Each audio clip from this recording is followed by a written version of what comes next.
Hello बच्चों, बाजी कैसे आप सब? आई होप आप सब बहुत अच्छे हैं, मस्त हैं एंड सभी सेफ हैं। और आज है आपकी रिवाइज इंडिया की पहली बायोलॉजी की क्लास, जिसमें आज हम करने वाले हैं बायोलॉजी का most most most important chapter, जो कि है जैव प्रक्रम। किसी एक बोर्ड में नहीं आ रहा है, सभी बोर्ड में आ रहा है ना। चाहे वो यूपी हो, एमपी हो, बिहार, चाहे जिसके मैंने नाम नहीं लिए वो भी, सारे बोर्ड्स में गाइस वाला चैप्टर आ रहा है। बहुत ज्यादा इंपॉर्टेंट है, हर साल यहाँ से क्वेश्चन आता है और इस बार भी यहाँ से आएगा। चाहे वो ऑब्जेक्टिव हो, चाहे वो सब्जेक्टिव हो, उसमें भी वेरी शॉर्ट शॉर्ट लॉन्ग कुछ भी हो, यहाँ से क्वेश्चन आना ही आना है 100%। और इसको ट्राई करेंगे कि भाई 25 मिनट से और भी कम समय में इसको पूरा कर दें बढ़िया तरीके से, है ना। तो भाई इतना बड़ा चैप्टर सोचो, इतने कम समय में रिवाइज हो रहा है, क्या बात है, मजे है ना। और सबसे बड़ी चीज क्या है कि फ्लो चार्ट के फॉर्म में पढ़ाने वाली, जिसकी आप डिमांड करते हो ना मुझसे, तो भाई फ्लो चार्ट के फॉर्म में पूरा चैप्टर पढ़ डालेंगे। तो बिना किसी तरीके से करते हैं शुरू।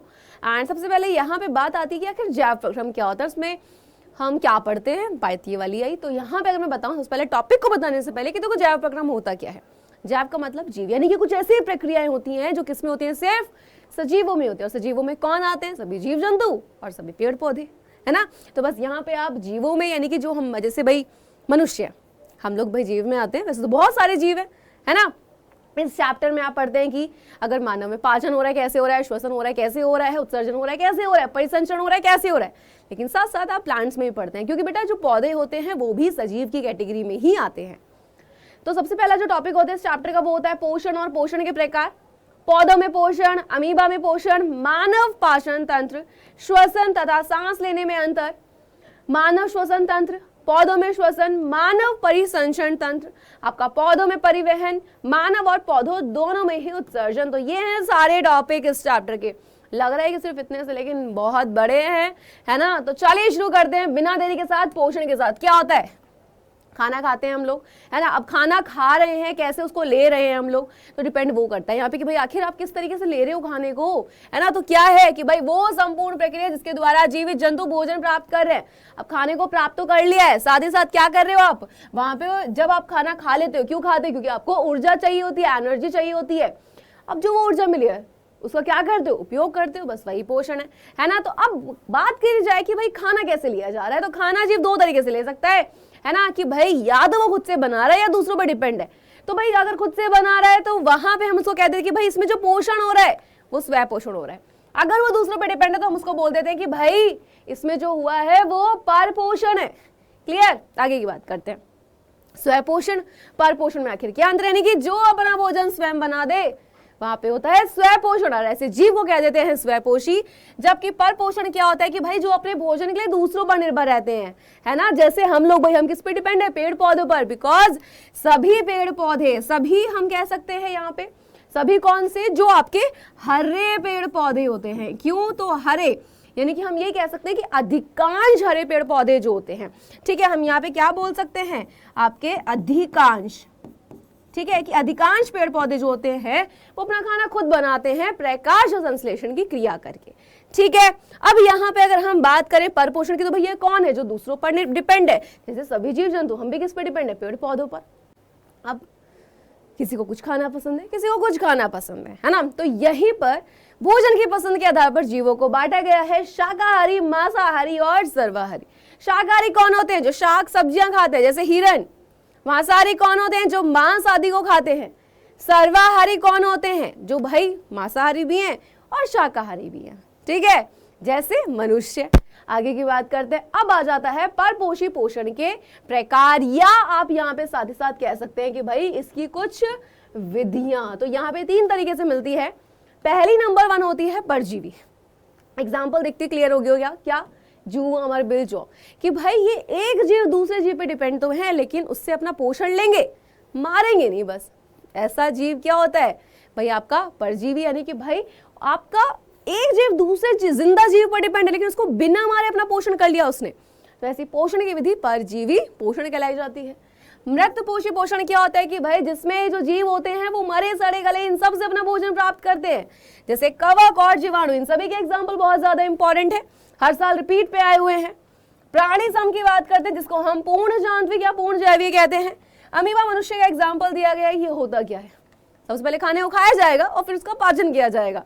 ऐसा जो पोषण होता है उसको हम प्राणी सम पोषण कह देते हैं। बढ़ते हैं आगे की तरफ।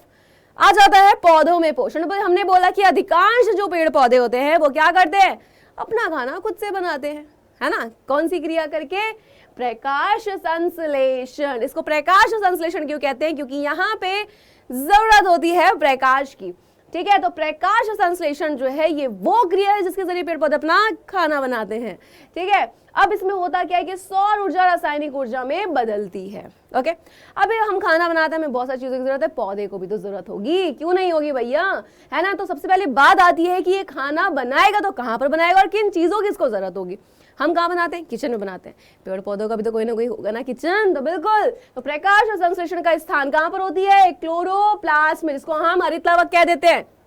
पत्ती में संरचना पाई जाती है और इस क्लोरोप्लास्ट के अंदर क्या होता है, क्लोरोफिल वर्णक होता है जो क्या करता है, पौधे को हरा रंग देता है। और साथ ही साथ ये जो सौर ऊर्जा रासायनिक बदली है इसको भी किसने बदला है, इसी क्लोरोफिल ने बदला है, ओके है। अब इसके लिए आवश्यक घटक कौन सा है कि भाई खाना बनाना है, फॉर एग्जाम्पल बनानी थी क्या, पनीर की सब्जी, पनीर तो चाहिए ही चाहिए, हल्दी नमक मिर्च ये सब भी चाहिए। वैसे ही पेड़ पौधे को अगर खाना बनाना है तो उसको भी तो कुछ चीजों की आवश्यकता होगी, तो क्या, बस उसको ये 4 चीजें चाहिए। नंबर 1 सूर्य का प्रकाश, CO2, क्लोरोफिल एंड H2O। अगर इनमें से एक भी चीज नहीं है पौधा क्रिया नहीं करेगा, ठीक है। चलिए तो भाई यहाँ पर सबसे पहली चीज अगर हम देखें, ये डायग्राम बहुत ज्यादा जरूरी होता है बनाने के लिए।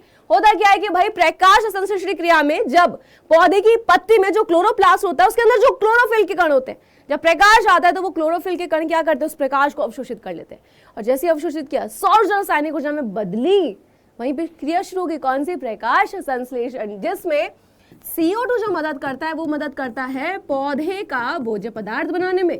और जो ये जल होता है इसके अपघटन से जो O2 होती है ये बाहर निकल जाती है, जहां पर ये रिएक्शन बहुत ही ज्यादा इंपॉर्टेंट है, 1 नंबर दिलवाती है सीधा, ठीक है। चलिए तो बात हो गई। अब आता है अमीबा में पाचन। अमीबा कैसे करता है, ये आपके 5 स्टेप हैं जिसके अंदर अमीबा जो है अपने खाने का पाचन कर लेता है। ये है वो डायग्राम। सबसे पहले स्टेप जो है इसको आप इसी स्टेप में करेंगे। नंबर 1 स्टेप में होता क्या है कि अंतर्ग्रहण, यानी कि अमीबा है, जैसे ही उसके पास जब खाना आ जाता है तो अमीबा उसको पकड़ लेता है, ठीक है, और खा लेता है, अंतर्ग्रहण हो गया। और जैसे खाना अंदर आते तो इस खाने के अंदर आती है, खाने के चारों तरफ बन जाती है रिक्तिका, जिसको हम बोल देते हैं खाद्य रिक्तिका। खाना अंदर आया, अब क्या होगा, खाना खा तो लिया है, सेकंड स्टेप पाचन। एक भी स्टेप को ऊपर नीचे नहीं करेंगे वरना पूरा गलत हो जाएगा। पाचन में क्या होता है, बहुत सारे विभिन्न प्रकार के एंजाइमों की मदद से यहां पे भोजन का होता है पाचन। और जब बारी आती है अवशोषण की तो खाद्य रिक्तिका हो जाती है ये गायब, ठीक है। और अवशोषण में क्या होता है कि पूरे अमीबा में वो जो खाना होता है वो पूरे कोशिका द्रव्य में फैल जाएगा। स्वांगीकरण, अमीबा क्या करेगा, 4th स्टेप में वृद्धि करेगा। एंड लास्ट जो है बहिक्षेपण, कहीं से भी फटेगा अमीबा और अपने जो बेकार पदार्थ होंगे उनको बाहर निकाल देगा, सिंपल। और याद रखना अमीबा में जो पोषण की विधि पाई जाती है प्राणी से हम बता रखा है। मानव पाचन तंत्र डायग्राम बहुत इंपॉर्टेंट, सीधा बेटा लॉन्ग में जाता है ये क्वेश्चन एंड बहुत बहुत ही ज्यादा इंपॉर्टेंट है, ठीक है। अब यहाँ पे अगर मैं बात करूं सबसे पहले आता है पाचन ही क्या होता है। भाई खाने को खाया हम लोगों ने, खाना जो भी खाया उसको चबाया, छोटे टुकड़ों में तोड़ा, कुछ एंजाइम ने मदद किया, तो क्या है पाचन की, भोजन के जटिल व बड़े अणुओं का सरल व छोटे अणुओं में बदलने, किसकी मदद से, एंजाइम की सहायता से पाचन कहलाता है। अब यहाँ पे कोई एक अंग तो काम नहीं कर रहा, बहुत सारे अंग काम कर रहे हैं। तो हमारे भोजन के पाचन में मदद करती है आहार नली, जिसके 6 भाग होते हैं और इनको हम इसी सीक्वेंस से पढ़ते हैं। पहले खाना मुख में तो जाएगा, पेट में थोड़ी ना जाएगा, तो इसी सीक्वेंस से हम इनको तैयार करते हैं। आहार नली जो कि मुख से लेके कहाँ पे, शरीर के पश्च भाग तक होती है। सबसे पहला पार्ट आ जाता है यहाँ पे मुंह, या आप कह सकते हैं मुख, ठीक है। ग्रसिका जिसको हम ग्रास नली भी कह देते हैं, ओके है। अमाशय यानी कि आपका स्टमक, पेट, छोटिया जिसको शुद्रांत्र भी कहते हैं, बढ़िया जिसको बृहदांत्र भी कह देते हैं, एंड गुदा द्वार। सबसे पहले बात करते हैं यहाँ पे मुख की। तो भाई मुख की अगर मैं बात करूं, आपके यहाँ पे आ जाते हैं दांत, जीभ और लाल ग्रंथि। दांत जो होते हैं टोटल 32 होते हैं, चबाने का इनका काम होता है और 4 प्रकार के होते हैं, कृंतक, रदनक, च्वर्णक और अग्रच्वर्णक।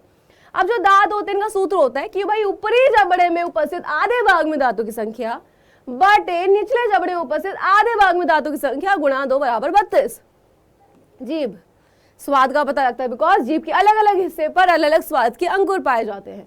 लाल ग्रंथि संख्या कितनी होती है भाई, 3 जोड़ी होती है। लाल ग्रंथि का काम क्या है, लार का श्रावण करना, और इस लार में क्या होता है एंजाइम जो कि है टॉयलिन एंजाइम। नेक्स्ट आता है ग्रास नली, या जिसको हम बोल देते हैं ग्रसिका। इसका कुछ काम नहीं होता, बस मुंह में जो हमने खाने को चबाया है, लार मिली है, उसको खाया जाएगा। यानी कि एक नली के जरिए वो हमारे स्टमक में जाता है। तो ये जो नली है, कहाँ जा रहा है खाना? सीधा स्टमक में। उसका काम क्या है कि भाई मुख से आमाशय तक भोजन पहुंचाना। नेक्स्ट आ जाता है सीधा आमाशय। आमाशय जो है, यहाँ पे अगर मैं बात करूं कि यहाँ पे आती है जठर ग्रंथि, लेकिन याद रखना, आपको काफी बच्चों को लगता है कि हमारा जो भोजन का पाचन है वो आमाशय में शुरू होता है, नहीं, वो मुख से ही शुरू हो जाता है। ठीक है, तो हमारे आमाशय में होते हैं जठर ग्रंथि, जठर ग्रंथि से जठर रस, और इस रस में 3 चीज, पेप्सिन जो कि प्रोटीन का पाचन करता है, और याद रखना ये तभी काम करेगा जब इसको अम्लीय वातावरण मिलेगा। हाइड्रोक्लोरिक अम्ल क्या करता है? भोजन को अम्लीय प्रकृति देता है और जीवाणुओं को मारता है। श्लेष्मा इस हाइड्रोक्लोरिक अम्ल से रक्षा करती है हमारे आमाशय के आंतरिका स्तर की। तो फ्लो चार्ट के जरिए पूरे चैप्टर को पढ़ रहे हैं, बट अगर आपको डिटेल में पढ़ना है तो ऐप और यूट्यूब पूरे में एक एक टॉपिक को बहुत अच्छे से एक्सप्लेन भी किया गया है। हाँ जी, अब बात आई छोटी आंत की। छोटी आंत के 3 भाग, ड्यूडिनम, जिजुनम और इलियम। जब ड्यूडिनम में खाना आता है, यहाँ से पच जाता है, हो जाता है जिजुनम में, जिजुनम से इलियम। लेकिन ड्यूडिनम में 2 भाग, यकृत और अग्नाशय। यकृत सबसे बड़ी ग्रंथि है जो पित्तरस का श्रावण करती है, और इस पित्तरस में क्या होते हैं? पित्त लवण होते हैं।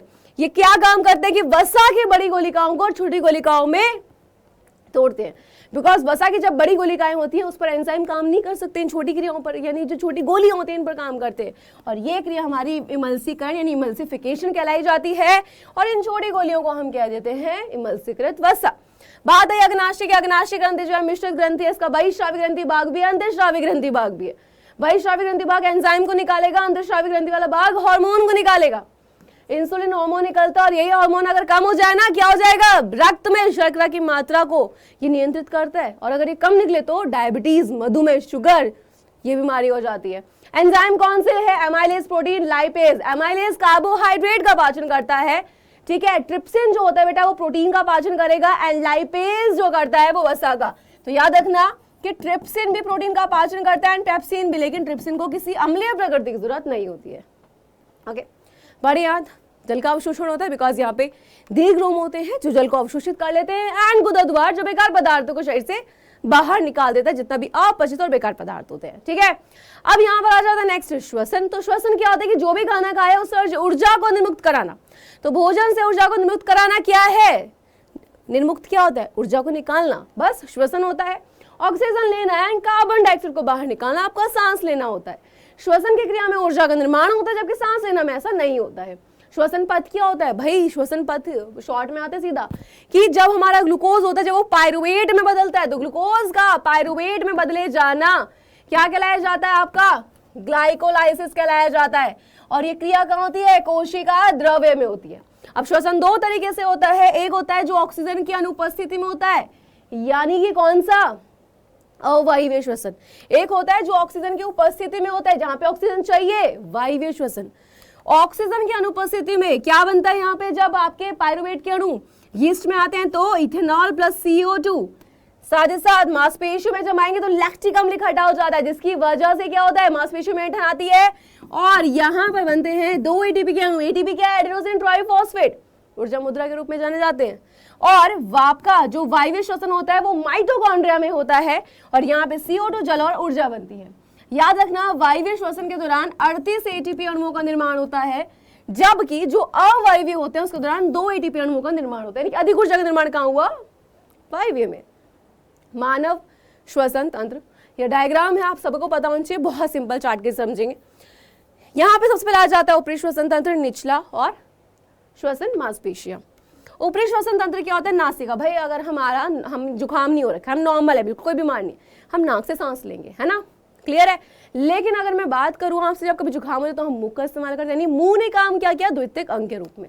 जब नाक से सांस लेते हैं, फिर आ जाती है बात ग्रसनी की। ग्रसनी क्या करती है? ग्रसनी तो अपनी संरचना से ये सुनिश्चित करती है कि क्या खाना खाने वाली नली में जा रहा है, क्या यह वायु जो है वो श्वास नली में जा रही है, नहीं जा रही, यानी वायु नली में जा रही है, नहीं जा रही है। ठीक है, आगे की बात करते हैं। अब याद रखना कि जो ग्रास नली होती है, यानी कि जो आपकी ग्रसनी होती है, ग्रास नली नहीं बोलेंगे, वो हम पाचन तंत्र में बोलते हैं। ग्रसनी एक अलग संरचना है। ग्रसनी, अब ध्यान से ये तो मैंने बता दी कि भाई ये क्या करती है, अपनी संरचना से ये सुनिश्चित कर रही है कि क्या खाना जो है वो खाने वाली नली में जा रहा है या वायु वाली नली में जा रही है, नहीं जा रही है। ठीक है, क्यों? क्योंकि गले में होता है एपिग्लॉटिस, जो ये स्विच की तरह काम करता है, खाने को खाने वाली नली में, वायु को वायु वाली नली में। निचला श्वसन तंत्र, श्वास नली क्या करे? जहां से वायु होकर फेफड़ों तक पहुंचती है, यही नली आगे चल के दो बराबर भागों में बढ़ जाती है आपकी श्वसनी, श्वसनी और अन्य भागों में बढ़ जाती है श्वसनिकाएं, है ना। और फेफड़े क्या होते हैं, यहाँ पे होती हैं कुपिकाएं जो गैसों का आदान प्रदान करने में क्या करती हैं, मदद करती हैं। और डायफ्राम में श्वसन मांसपेशी, तो जब हम सांस लेते हैं तो ये अपनी शेप को कभी इस तरीके से कभी इस तरीके से बदलता रहता है, ठीक है। तो भाई अब बात पौधों में श्वसन की भी आ जाए, तो पौधे श्वसन कैसे करते हैं भाई, तो याद रखना कि पौधे जो श्वसन करते हैं वो करते हैं रंध्रों के माध्यम से। पत्ती में स्थित छोटे छोटे सूक्ष्म छिद्र होते हैं ये, जिनका दो काम है, गैसों का विनिमय और वाष्पोत्सर्जन। गैसों का विनिमय कर रहे हैं, पौधे क्या कर रहा है, दिन में तो वो CO2 को ले रहा है, जब प्रकाश संश्लेषण क्रिया कर रहा है O2 को बाहर निकाल रहा है, लेकिन रात में वो CO2 को क्या करता है, क्या करता है, बाहर निकालेगा और O2 को लेगा, इसलिए मना करते हैं रात को पेड़ के नीचे नहीं सोना चाहिए। और वाष्पोत्सर्जन, जितना भी फालतू पानी आप पेड़ पौधे को देते हो उसको वाष्प के रूप में निष्कासित कर देता है। इससे फायदा क्या होता है कि पौधे का ताप नियंत्रित रहता है और साथ ही साथ बेटा जितना भी अतिरिक्त जल होता है उसको बाहर निकाल देता है। क्लियर है। अब ये रंध्र ना खुलते और बंद होते रहते हैं, और रंध्र को खुलना और बंद होना जो डिपेंड करता है ना, वो इन द्वार कोशिकाओं की स्फीति और शिला दिशा पर करता है। जब ये स्फीति दशा में होते हैं रंध्र खुल जाते हैं, जब शिला दशा में होते हैं रंध्र बंद हो जाते हैं। और द्वार कोशिकाओं की संख्या पता है कितनी होती है, सिर्फ 2, ठीक है। चलिए अब आता है परिवहन तंत्र। भाई परिवहन तंत्र क्या है कि भाई हमारी बॉडी में, पूरी बॉडी में क्या हो रहा है, ब्लड सर्कुलेट हो रहा है, और ब्लड अगर जा रहा है तो भाई वो अपने साथ और चीजों को भी लेकर जा रहा है। बस सबसे पहले रक्त को जानना होगा, रक्त लेकिन 4 चीजों से मिलकर बना है, प्लाज्मा, RBC, WBC, रक्त, प्लेटलेट्स, पूरे ब्लड का 55%, बाकी का 45%, ये तीनों मिलकर होते हैं, ठीक है। प्लाज्मा क्या है, लिक्विड है, पीले रंग का एक द्रव होता है। RBC, इसमें हीमोग्लोबिन होता है, इसकी वजह से जो हमारा ब्लड होता है वो लाल दिखता है, लेकिन इनमें केंद्रक नहीं होता है और 120 दिन तक जिंदा रहती है बस ये। WBC सैनिक कोशिकाएं कहते हैं, क्यों, क्योंकि हमें बीमार होने से बचाती है, और जब हम बीमार हो जाते हैं तो क्या करते हैं भाई, यानी कि अगर मैं बात करूँ WBC जो होते हैं इनको हम सैनिक कोशिकाएं क्यों कहते हैं, सैनिक क्या करते हैं, रक्षा। वैसे ही हमारी बॉडी में ये क्या करती है, हमें बीमारों से बचाती है। कोई बैक्टीरिया वगैरह आ जाता है ना उसको मारती है कि भाई नहीं हम बीमार होने नहीं देंगे, ठीक है। एंड रक्त प्लेटलेट्स क्या करते हैं कि जब कभी चोट लग गई, चोट लग गई क्या करती है, रक्त को जमा देती है ताकि पूरी जो हमारी बॉडी है, यानी पूरी बॉडी से ब्लड बाहर ना जाए, है ना। और याद रखना WBC जो होती हैं इनमें केंद्रक मिलता है, उनका जीवन काल बहुत कम होता है, कहीं लिखा है 10 से 12 दिन, कहीं 12 से 20 दिन, तो हम लेके चलते हैं कि 12 से 20 दिन होता है। बस ब्लड को जान लिया कैसे काम हो रहा है। तो हमारी बॉडी में क्या होते हैं कि रक्त वाहिनी होते हैं जिनके अंदर ब्लड बहता है, पाइप के अंदर पानी, वैसे रक्त वाहिनियों के अंदर रक्त बहता है। धमनियों और शिरा आती है, धमनियों में शुद्ध रक्त बहता है, शिराओं में अशुद्ध, लेकिन एक धमनी ऐसी होती है जिसमें अशुद्ध रक्त बहता है, वो है फुफ्फुस धमनी, जिसको पल्मोनरी धमनी भी कहते हैं। एक शिरा ऐसी भी होती है जिसमें आपका शुद्ध रक्त बहेगा, जो कि है पल्मोनरी शिरा, जिसको हम फुफ्फुस शिरा भी कहते हैं। बहुत छोटे से चार्ट के जरिए पूरा आपको उसकी क्रियाविधि समझाऊंगी, ठीक है। तो भाई यहाँ पे आता है इसके समझाने के लिए हृदय। हृदय क्या करता है, हमारी पूरी बॉडी में ब्लड को पंप कर रहा है, ठीक है। अब यहाँ पे ध्यान से इसकी क्रियाविधि को समझना। देखो महाशिरा क्या करते हैं, शरीर के विभिन्न भागों से अशुद्ध रुधिर जो कि कार्बन डाइऑक्साइड वाला होता है कहाँ लेकर आई, हृदय के दाएं लिंब में। दाएं लिंब से कहाँ गया ब्लड, तीर के निशान को देखना है, ठीक है, जहां पर एरो जा रहे हैं दाएं नीले में। यहां से फुफ्फुस धमनी, अकेली ऐसी धमनी जिसमें अशुद्ध रक्त बहता है, बाकी सभी धमनियों में शुद्ध, यहां से लेगी रुधिर को फेफड़ों में लेके जाएगी। फेफड़े क्या करेंगे, ब्लड से CO2 को अलग कर देंगे और रक्त को शुद्ध कर देंगे। अब इस शुद्ध रक्त को फुफ्फुस शिरा लेकर जाती है और बाह्यलिंद में ले आती है, बाह्यलिंद से बाह्यनीले, और यहां से महाधमनी सीधा कहां पे, शरीर के विभिन्न अंगों में पहुंचा देती है। सिंपल, ठीक है। ये डायग्राम बनाना बहुत ज्यादा जरूरी है, एग्जाम में आता ही आता है। डायग्राम की प्रैक्टिस जब तक नहीं करोगे डायग्राम बनाने नहीं आएंगे। हृदय स्पंदन क्या होता है कि भाई हृदय की जो धड़कन होती है 1 मिनट में 70 से 72 बार होती है, और स्टेथोस्कोप के जरिए हम इसको सुनते हैं। वहीं पे अगर मैं बात करूं रक्तदाब, रक्त जिस दबाव के साथ हमारी रक्त वाहिनियों में बहता है, क्या है, रक्तदाब है। स्फिग्मोमैनोमीटर के जरिए हम इसको क्या करते हैं, चेक करते हैं। और सिस्टोलिक आपका होता है 120 mmHg और डायस्टोलिक होता है 80 mmHg। यहीं से क्वेश्चन बनते हैं। दोहरा परिसंचरण क्या होता है कि भाई हमारे हृदय से ब्लड 2 बार होकर गुजरता है, एक बार अशुद्ध आया, है ना, फिर फेफड़ों में गया, शुद्ध हो गया, वापस हृदय में आया, फिर अंगों में भेज दिया। तो इस तरीके से 2 बार रक्त हमारे हृदय से होकर गुजरता है, जिसको हम दोहरा परिसंचरण कह देते हैं, ठीक है। लेकिन ये चीज तो पौधों में भी होती है, परिवहन तो पौधों में भी होता है। पौधों में दिल नहीं होता, लेकिन पौधे में क्या होता है, जब हमने पानी दिया, पौधे ने खाना बनाया, पौधे के एक भाग तक जाएगा कैसे, कौन लेकर जाएगा, जाइलम एंड फ्लोएम। यही दोनों संवहन होता है। जाइलम, जौ से जल, क्या करेगा, जल का संवहन। फ से फ्लोएम, एफ से फूड यानी कि भोजन, क्या करेगा, भोज्य पदार्थों का स्थानांतरण। जाइलम कैसा होता है, एक दिशीय है कि भाई एक बार, यानी कि जो जल और खनिज जिनको ये ऊपरी भाग में लेके जाएगा पौधे के, वो लौट के नीचे नहीं आता जल, और फ्लोएम कैसा होता है कि सभी दिशाओं में करता है भोज्य पदार्थों का स्थानांतरण, इसीलिए ये होता है द्विदिशीय। ओके, अब उत्सर्जन तंत्र जो कि बच्चों को बहुत डिफिकल्ट लगता है, जो कि नहीं है इतना डिफिकल्ट। क्या है उत्सर्जन तंत्र? अब कुछ पदार्थ ऐसे होते हैं, जब घर में जो कूड़ा करकट होता है आप रखते हो घर में, नहीं फेंक देते हो, है ना, वैसे ही हमारी बॉडी बेकार पदार्थों को नहीं रखती है। तो होता क्या है कि भाई शरीर में जितने बेकार पदार्थ होते हैं, है ना, उनको क्या कर देना, शरीर से बाहर निकाल देना, उत्सर्जन की क्रिया। अब हमारी बॉडी में याद रखना जो ये काम करते हैं वो करते हैं व्रक, और व्रक बने होते हैं नेफ्रॉन से मिलकर। सिंपल सी व्रक क्या होते हैं, जो किडनी होती है, सेम के बीच के आकार की जैसे होती है, कैप्सूल जैसा कोई कोई बोल देता है। पूरे व्रक में ये आपकी जो नलिकाएं होती है फैली होती हैं, लगभग 10 लाख व्रक नलिकाएं होती है, यानी कि नेफ्रॉन होते हैं जो पूरे व्रक में होती है। अब ब्लड से जितना भी जैसे कार्बन डाइऑक्साइड है वो तो पहले अलग हो गई, लेकिन नाइट्रोजन वेस्ट कैसे अलग होगा, वो कौन अलग करेगा, ये नेफ्रॉन अलग करती है। ये बोर्ड का मोस्ट इंपॉर्टेंट क्वेश्चन है, ठीक है। तो यहाँ पर 4 आपके आते हैं कि सबसे पहले व्रक, आपका मूत्र नलिका यानी कि यूरेटर, जहां से यूरिन होकर कहाँ जाता है, यूरिनरी ब्लैडर में। थर्ड यूरिनरी ब्लैडर ही है, यानी कि मूत्राशय जहाँ पे यूरिन इकट्ठा होता है, और यूरिथ्रा यानी कि मूत्र मार्ग के जरिए यूरिन बाहर निकलता है, ठीक है। अब ये इसकी संरचना होती है। होता क्या है, बहुत सिंपल है, कप जैसी संरचना, बोमेन संपुट, रुधिर कोशिकाओं का कुछ, ग्लोमेरुलस, दोनों मिलकर मैलपिगियन कोश। अभी आगे की ओर बढ़ी, ये क्या है, अवरोही भुजा। वहीं पर ये और आगे बढ़ती गई, यहाँ पे यू आकार की बनी और फिर ऊपर की तरफ जा रही है, क्या है, आरोही भुजा। और आगे जाकर ये संग्राहक वाहिनी में मिल जाती है, यहाँ पे तो और भी नालियां मिल रही हैं, ठीक। ब्लड आया, यहाँ पे छना एक बार, फिर दोबारा यहाँ से गुजरा, फिर इधर छना, ठीक है। दोनों चापों के बीच में एक लूप है, इसको हम हेनली लूप कह देते हैं। यहाँ छना, यहाँ से सीधा संग्राहक वाहिनी, और फिर यहाँ से ये कहाँ मिलती है आखिर में जाके, यूरेटर में, यूरेटर से यूरिनरी ब्लैडर, यूरिनरी ब्लैडर से यूरेथ्रा। सिंपल, ठीक है, क्लियर है, बहुत सिंपल तरीके से यही समझना है, और यही डायग्राम एग्जाम में आता है बस बनाने के लिए, नेफ्रॉन वाला। अब यहाँ पर एक प्रोसेस आता है हीमोडायलिसिस या डायलिसिस। कोई इंसान है, उसकी आपकी अगर मैं बात करूँ किडनी खराब हो गई, अब उसकी बॉडी से उस जो नाइट्रोजन वेस्ट है कैसे अलग करें बेटा, उसको नाइट्रोजन वेस्ट पदार्थ क्योंकि बॉडी से निकलना बहुत ज़्यादा जरूरी है, नहीं निकला तो क्या होता है, इंसान की सेहत के लिए बहुत हानिकारक होता है, मर भी सकता है इंसान, ठीक है। तो यहाँ पर अपनाते हैं डायलिसिस के एक प्रोसेस को। इसमें होता क्या है बेसिकली कि जो पेशेंट होता है, जो मरीज होता है, उसके हाथ से, यानी कि भाई अगर मैं बात करूं कि उससे यानी ब्लड, उसकी बॉडी से ब्लड को निकाला जाता है एक नली के जरिए, और डायलाइजर से गुजारते हैं। जब ये डायलाइजर से गुजरता है तो रक्त में जितनी अशुद्धियां होती है वो अलग हो जाती है, और वापस शुद्ध रक्त उसकी बॉडी में भेज देते हैं। लेकिन याद रखना, एक नॉर्मल किडनी, एक आर्टिफिशियल किडनी, यानी कि एक जो हमारी नॉर्मल किडनी होती है, एक जो कृत्रिम रक्त होता है, दोनों में फर्क होता है। नॉर्मल किडनी में रक्त 2 बार छनता है, और इस डायलिसिस वाले प्रोसेस में, यानी कि जो कृत्रिम रक्त वाला जो प्रोसेस है, जिसको हम हिंदी में अपोहन कह देते हैं, ये जो प्रोसेस है हीमोडायलिसिस या डायलिसिस, इसमें रक्त सिर्फ 1 बार छनता है, ठीक है, बस यही है। अब पौधे भी तो कुछ पदार्थों को उत्सर्जित करते हैं, लेकिन इसमें सिर्फ कुछ ही पदार्थ के रूप में वो बेकार पदार्थों को बाहर निकालते हैं, जैसे रेजिन, आपका गोंद, टैनिन, इन सब के रूप में बेकार पदार्थों को बस बाहर निकाल देते हैं। सिंपल, क्योंकि इनके लिए उनमें कोई तंत्र तो उपस्थित नहीं होता है, ठीक है, इन्हीं के नाम आते हैं, इसके अलावा आपके कोर्स में और कुछ नहीं है, बस खत्म, सिंपल सा। देगा कितने कम समय, मैंने बोला था ना बहुत ही कम समय में आपको पूरा चैप्टर रिवाइज करा दूंगी। तो बस यही है रिवाइज इंडिया का फायदा, रिवाइज करते रहिए। डिटेल में आपको लेक्चर ऐप पर भी मिलेगा, यूट्यूब पर भी मिलेगा, दोनों जगह लेक्चर्स अवेलेबल है डिटेल में। आई होप आपको जल्दी से यहाँ पे बहुत से समझ आया है, जल्दी से आपका रिवीजन हो गया है। तो मिलते हैं नेक्स्ट क्लास में एक न्यू चैप्टर के साथ, तब तक के लिए बाय बाय, टेक केयर, पढ़ते रहिए, आगे बढ़ते रहिए।